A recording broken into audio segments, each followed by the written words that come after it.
Hi hello. അപ്പോൾ ഇതെങ്ങനെ തുടങ്ങണമെന്ന് എനിക്കറിയില്ല. എന്നാലും ഞാൻ പറയുവാണ്, എൻ്റെ ലൈഫിൽ ഞാൻ കുറച്ച് പ്രോബ്ലംസൊക്കെ ഫേസ് ചെയ്തിരുന്നു. ഇപ്പോഴും അത് ഫേസ് ചെയ്യുന്നുണ്ട്. പക്ഷേ എനിക്ക് ഇതിൽ നിന്നൊരു ഒരു ഒരു ഒരു സൊല്യൂഷൻ വേണം. അപ്പോൾ ഞാൻ നിങ്ങളുടെ അടുത്ത് സംസാരിക്കാം, അതായത് പബ്ലിക്കിൻ്റെ അടുത്ത് സംസാരിക്കാം എന്ന് വെച്ചു. നമ്മുടെ ഈ സൊസൈറ്റിയിൽ സ്ത്രീകൾ ഏറ്റവും കൂടുതൽ ഫേസ് ചെയ്യുന്ന ഒരു കാര്യത്തിലൊന്നാണ് ഇറഗുലർ പീരീഡ്സ്. അതെ, എനിക്കും ഇറഗുലർ പീരീഡ്സ് ഉണ്ടെന്നല്ല, ഉണ്ടായിരുന്നു. നമുക്ക് അത് പുറത്ത് പറഞ്ഞിട്ടുണ്ടെങ്കിൽ കല്യാണാലോചന മുടങ്ങുമോ, അല്ലെങ്കിൽ ഇപ്പോൾ ചെറുക്കൻ്റെ വീട്ടുകാർ എന്തെങ്കിലും പ്രോബ്ലംസ് ഉണ്ടാക്കുമോ, ഇതൊക്കെയാണ് സൊസൈറ്റിയൽ സ്റ്റിഗ്മയായിട്ട് നിലനിന്ന് പോകുന്നത്. അതുകൊണ്ട് തന്നെ പലപ്പോഴും പലരും, അതായത് ഈ ഇറഗുലർ പീരീഡ്സ് എന്തുകൊണ്ടാണ്, PCOS മൂലമോ അല്ലെങ്കിൽ തൈറോയ്ഡ് മൂലമോ ഉള്ള ഇറഗുലർ പീരീഡ്സിനെ പറ്റിയിട്ട് പുറത്ത് പറയാൻ ആൾക്കാർക്ക് പേടിയാണ്. കാരണം ഭാവിയിൽ ഫ്യൂച്ചറിൽ അത് അഫക്റ്റ് ചെയ്യുമെന്ന് ഓർത്തിട്ട്. പക്ഷേ ഞാനൊരു നേഴ്സാണ്. അപ്പോൾ അതിനെക്കുറിച്ച് കുറച്ചെങ്കിലും അറിയാം. മീൻസ് എല്ലാം അറിയാമെന്നൊന്നും ഞാൻ പറയുന്നില്ല. അപ്പോൾ ആ ഒരു രീതി വെച്ചിട്ട് അത് തുറന്ന് പറഞ്ഞിട്ടുണ്ടെങ്കിൽ അതനുസരിച്ചിട്ട് അതിനുള്ള സൊല്യൂഷൻസ് കണ്ടെത്താൻ പറ്റും.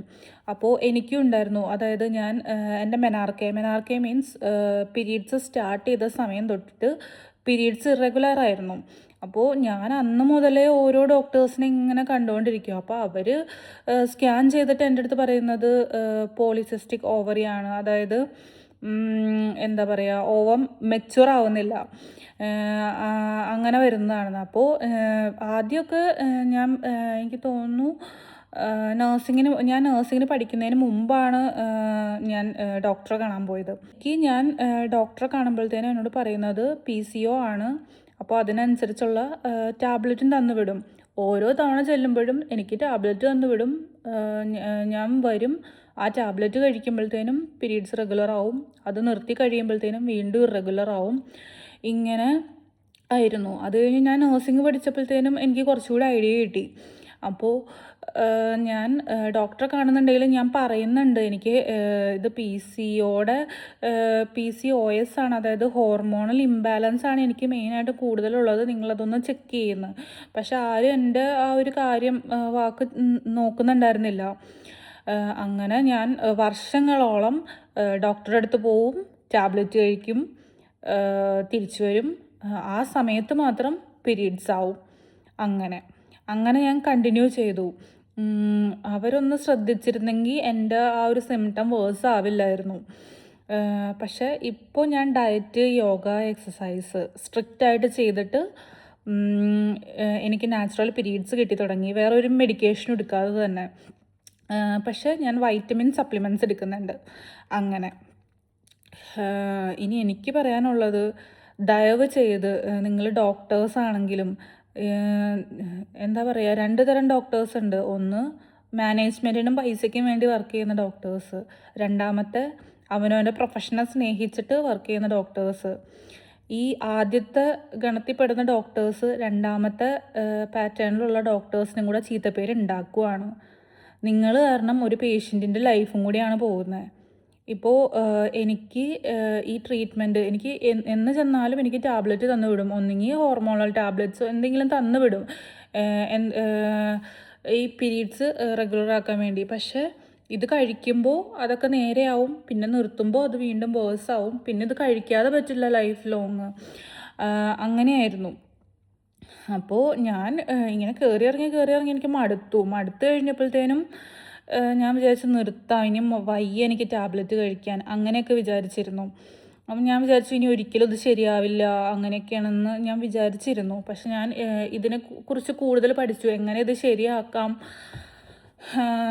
എങ്ങനെ എനിക്ക് മരുന്ന് കഴിച്ച് മടുത്തു, അപ്പോൾ എങ്ങനെ ഇത് ശരിയാക്കാം എന്നൊക്കെ ഞാൻ കൂടുതൽ ഇതിനെപ്പറ്റി പഠിച്ച് എന്നാലും ഞാൻ ഡോക്ടറെ കാണുന്നുണ്ടായിരുന്നു. കാരണം നമ്മളെയൊക്കെ കുറച്ചുകൂടി അറിവ് കൂടുതലുള്ള ആൾക്കാരാണല്ലോ എന്നോർത്തിട്ട് ഞാൻ അവരെ കാണുന്നുണ്ടായിരുന്നു. പക്ഷെ അവരെ കാണുന്ന ഓരോ നിമിഷവും എനിക്ക് ടാബ്ലറ്റ്സ് കിട്ടുമ്പോൾ ആവും, പിന്നെയും നിൽക്കും, അങ്ങനെയായിരുന്നു.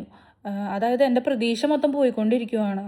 അപ്പോൾ അങ്ങനെ ഇരിക്കുന്നൊരു സമയത്താണ് ഞാൻ പ്രിമല്യൂട്ടൻ അതായത് എന്ന് പറഞ്ഞൊരു ടാബ്ലറ്റ് ഡോക്ടേഴ്സ് എഴുതി എനിക്ക് പരിചയപ്പെടുന്നത്. അപ്പോൾ അത് കഴിക്കുമ്പോഴത്തേനും നമുക്ക് പീരീഡ്സ് പോലെ തന്നെ വരും, പക്ഷേ അത് ആക്ച്വൽ ആയിരിക്കില്ല.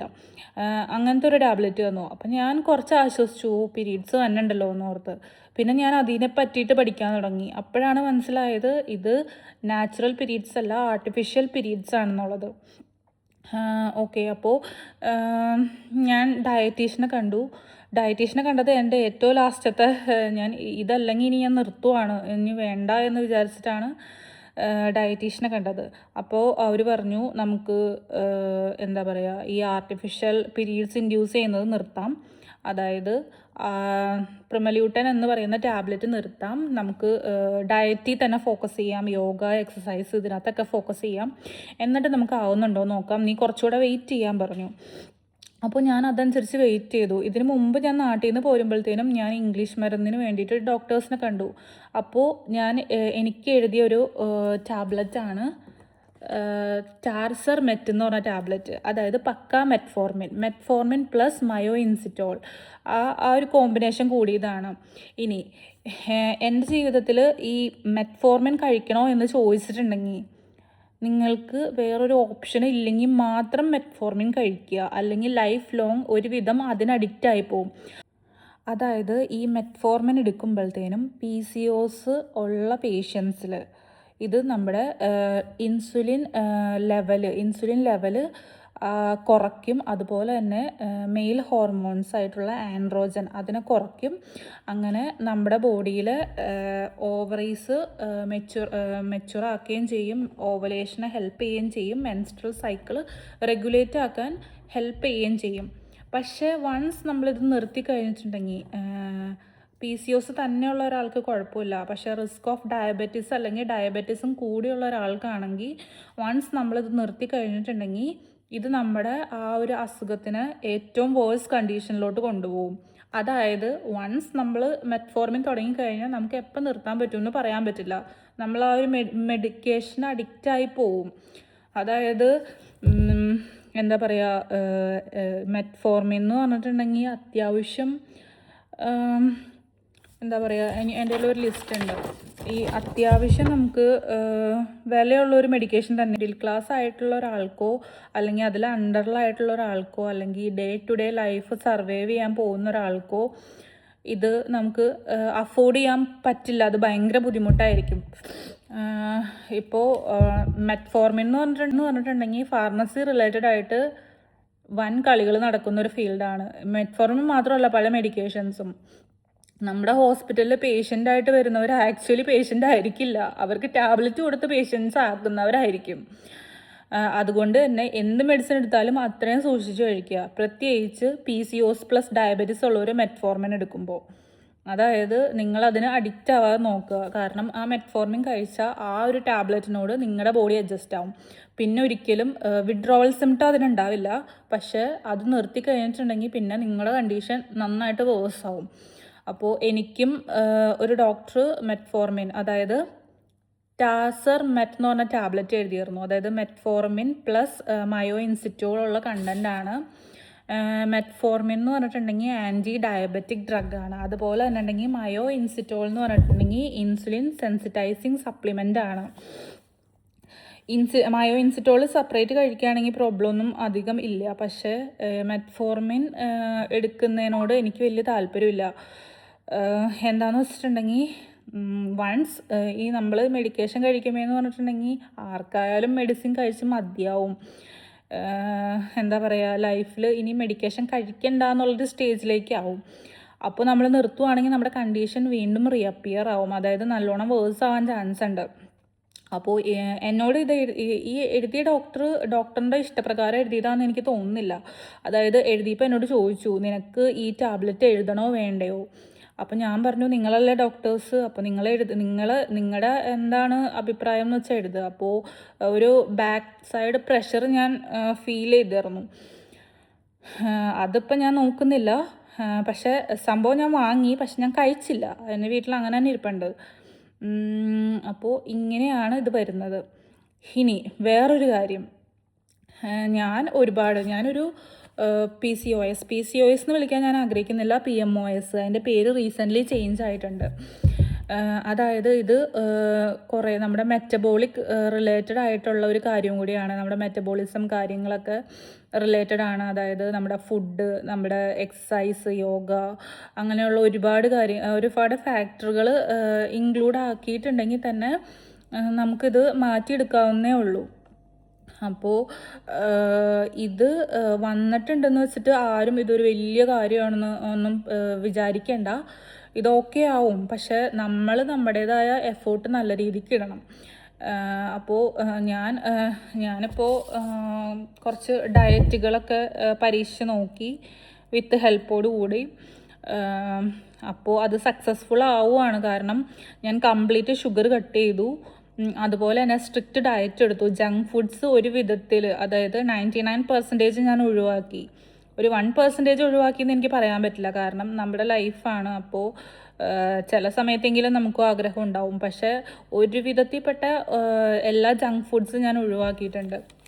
അതുപോലെ തന്നെ യോഗ, എക്സസൈസ്, പലതരം ആസനാസ്, പിന്നെ എന്താ പറയുക, ഓവറി സ്റ്റിമുലേറ്റ് ചെയ്യാനുള്ള മസാജസ് നമുക്ക് തന്നെ കൊടുക്കാൻ പറ്റിയത്, അങ്ങനെയുള്ളതൊക്കെ ഞാൻ ഒരു 6 മന്ത് എന്ന് പറയുന്നില്ല, ഏകദേശം ഒരു 6 മന്ത്, അതായത് ഇപ്പോൾ രണ്ട് ഡയറ്റീഷ്യൻ്റെ ഹെൽപ്പ് ഞാൻ എടുത്തിട്ടുണ്ട്. അങ്ങനെ അത് ചെയ്ത് ഞാൻ അത്രയും ക്ഷമിച്ച് നോക്കിയിരുന്ന, അത്രയും പേഷ്യൻ്റായിട്ടിരുന്നിട്ട് എൻ്റെ പീരീഡ്സ് എനിക്ക് റെഗുലറായിട്ട് എനിക്ക് നാച്ചുറലായിട്ട് വന്നു തുടങ്ങി. പക്ഷേ ഇനി ഇത് കംപ്ലീറ്റ് റെഗുലർ അല്ലെങ്കിലും, ഇതിപ്പോൾ റെഗുലറായി തുടങ്ങിയേ ഉള്ളൂ. അപ്പോൾ കംപ്ലീറ്റ് റെഗുലർ അല്ലെങ്കിലും ഇനി അത് കുറച്ച് നാളുകൂടി വെയിറ്റ് ചെയ്ത് കുറച്ച് നാളും കൂടെ അപ്രോപ്രിയേറ്റ് ആയിട്ട് ഡയറ്റൊക്കെ എടുത്തിട്ടുണ്ടെങ്കിൽ ഇത് കംപ്ലീറ്റും ക്യൂറബിളാണ്. ഇനി എനിക്ക് റിസ്ക് ഓഫ് ഡയബറ്റിസ് റൈസ് ചെയ്തിട്ടുണ്ട്. കാരണം ഞാനത് മനസ്സിലാക്കാനുള്ള കാരണം എന്ന് പറഞ്ഞിട്ടുണ്ടെങ്കിൽ, നമുക്ക് ഈ ഡയബറ്റിസ് വരുമ്പോൾ അതിന് കുറച്ച് സിംറ്റംസ് ഉണ്ട്. ഇൻക്രീസ്ഡ് ടേസ്റ്റ്, അതായത് ഭയങ്കര ദാഹമായിരിക്കും. നോർമലി ഒരാൾ വെള്ളം കുടിക്കുന്നതിനേക്കാൾ കൂടുതൽ വെള്ളം നമ്മൾ കുടിക്കും. അതുപോലെ തന്നെ യൂറിനേഷൻ ഇൻക്രീസ്ഡ് ആയിരിക്കും, അതായത് യൂറിൻ പാസ് ചെയ്യാൻ എപ്പോഴും ടെൻഡൻസി തോന്നിക്കൊണ്ടിരിക്കും. അതുപോലെ നമുക്ക് ബ്ലറി ഐസ് വരും. നമുക്ക് കാഴ്ചയ്ക്ക് എന്തെങ്കിലും പ്രോബ്ലംസോ അങ്ങനെ എന്തെങ്കിലും ഫീൽ ചെയ്യും. അങ്ങനത്തെ കാര്യങ്ങൾ ഞാൻ നോട്ട് ചെയ്ത് എക്സ്ട്രീം ടയേർഡ്നെസ് ആണ്. എനിക്ക് ബ്ലറി ഐസ് അത്ര ഉണ്ടായിരുന്നില്ല, പക്ഷേ തേഴ്സ്റ്റ്, എനിക്ക് 1 മിനിറ്റ് ഇടവിട്ടിട്ട് ഫുൾ വെള്ളം കുടിച്ചുകൊണ്ടിരിക്കേണ്ടി വന്നു. അതായത് എനിക്ക് അത്രയ്ക്ക് ദാഹമായിരുന്നു. പിന്നെ എനിക്ക് തോന്നിയിട്ടുള്ളത് എക്സ്ട്രീം ഫറ്റീഗാണ്. എക്സ്ട്രീം ഫറ്റീഗ് എന്ന് വെച്ചിട്ടുണ്ടെങ്കിൽ ടയേർഡായി പോവും. നമുക്ക് ഇപ്പോൾ ഞാൻ നഴ്സിങ്ങിന് പഠിച്ചുകൊണ്ടിരിക്കുന്ന സമയത്താണ് ഭയങ്കരമായിട്ട് ടയേർഡ്നെസ് എനിക്ക് ഫീൽ ചെയ്തത്. പക്ഷേ ഞാനിത് ഡോക്ടേഴ്സിനോട് പറയുന്നുണ്ടെങ്കിലും എനിക്ക് അതിൻ്റേതായ റിസൾട്ടൊന്നും കിട്ടിയിട്ടുണ്ടായിരുന്നില്ല. ഭയങ്കര ടയേർഡ്നെസ്. ഞാൻ ക്ലാസ് കഴിഞ്ഞ് വന്നിട്ടുണ്ടെങ്കിൽ എനിക്ക് ഒന്നും ചെയ്യാനായിട്ടുള്ള ഒരു ഇതുണ്ടാവില്ല. ഫുൾ ടൈം സ്ലീപ്പി മോഡായിരിക്കും. കാരണം ഞാൻ ഫൈറ്റ് ചെയ്യുവാണ് ഈ ഒരു അസുഖമായിട്ട്, ഈ ഹോർമോണൽ ഇംബാലൻസ് ഇഷ്യൂ ആയിട്ട്. പക്ഷേ ഈ അടുത്തെന്ന് വെച്ചാൽ കഴിഞ്ഞ വർഷം മുതൽ with Ayurvedic support, dietitian, exercise and yoga എനിക്ക് നല്ല റിസൾട്ട് കിട്ടുന്നുണ്ട്. എൻ്റെ ഒരു പേഴ്സണൽ എക്സ്പീരിയൻസ് അനുസരിച്ചിട്ട് നിങ്ങൾക്ക് എന്ത് അസുഖം വന്നാലും കുറച്ച് സമയം എടുത്ത് പേഷ്യൻസ് ഉണ്ടെങ്കിൽ നിങ്ങൾ ആയുർവേദിക് കാണുന്നതായിരിക്കും നല്ലത്. കാരണം എനിക്ക് ഈ ഹോർമോണൽ ചേഞ്ചസ് വന്നിരുന്ന സമയത്ത് ബോഡി ടെമ്പറേച്ചർ ഇൻക്രീസ് ചെയ്യുമായിരുന്നു. കാരണം എൻ്റെ ബോഡിയുടെ തെർമോ റെഗുലേഷൻ, അതായത് ആ ഈക്വലൻസ് ഓഫ് ഹീറ്റ് എനിക്ക് ബാലൻസ് ചെയ്യാൻ പറ്റുന്നുണ്ടായിരുന്നില്ല. ഞാനിത് പറയുന്നുണ്ട്, ഞാൻ ഏത് ഡോക്ടറെ കണ്ടാലും പറയും എനിക്ക് എൻ്റെ ഹീറ്റ് ബാലൻസ് ചെയ്യാൻ പറ്റുന്നില്ല എന്ന്. പക്ഷേ എനിക്ക് അതിനുള്ള ഒരു പ്രിക്വേഷൻ കിട്ടിയിരുന്നില്ല. പക്ഷെ ഞാൻ ഈ ആയുർവേദത്തിൽ പോയി ആയുർവേദിക് ട്രീറ്റ്മെൻറ്റ് എടുത്ത് കഴിഞ്ഞപ്പോഴത്തേനും എൻ്റെ ബോഡിയിലെ ഹീറ്റെല്ലാം കൺട്രോൾഡായി, ഞാൻ ഓക്കെ ആയി. ആ ഒരു കാര്യത്തിൽ ഞാൻ ഒരുപാട് സ്ട്രഗിൾ അനുഭവിച്ചായിരുന്നു. പക്ഷെ അത് ഓക്കെ ആയി എന്ന് പറഞ്ഞിട്ടുണ്ടെങ്കിൽ അതൊരു വലിയ ലക്കാണ്. എൻ്റെ ബോഡി റെസ്പോണ്ട് ചെയ്യുന്നുണ്ടെന്നാണ് അതിൻ്റെ ആ ഒരു മെയിൻ നമുക്ക് കൺക്ലൂഷനായിട്ട് പറയാൻ പറ്റുള്ളൂ. അപ്പോൾ ഞാൻ പറയുവാണ്, എന്തെങ്കിലും ഒരു ട്രീറ്റ്മെൻറ്റ് നിങ്ങൾ യൂസ് ചെയ്യുന്നുണ്ടെങ്കിൽ മെയിനായിട്ടും ആയുർവേദിക് ട്രീറ്റ്മെൻറ്റ് എടുക്കുന്നതാണ് നല്ലത്. കുറച്ച് വൈകിയാണെങ്കിലും അതിന് നിങ്ങൾക്ക് റിസൾട്ട് കിട്ടും.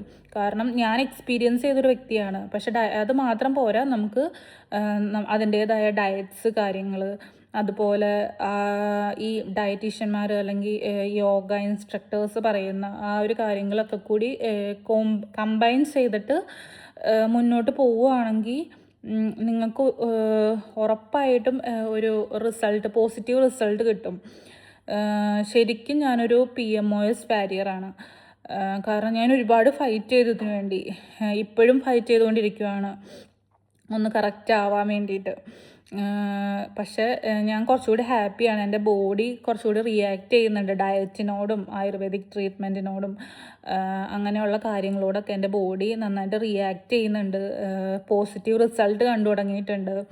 അപ്പോൾ അതുകൊണ്ട് തന്നെ my special thanks to my dietitians, yoga instructor and ayurvedic doctors.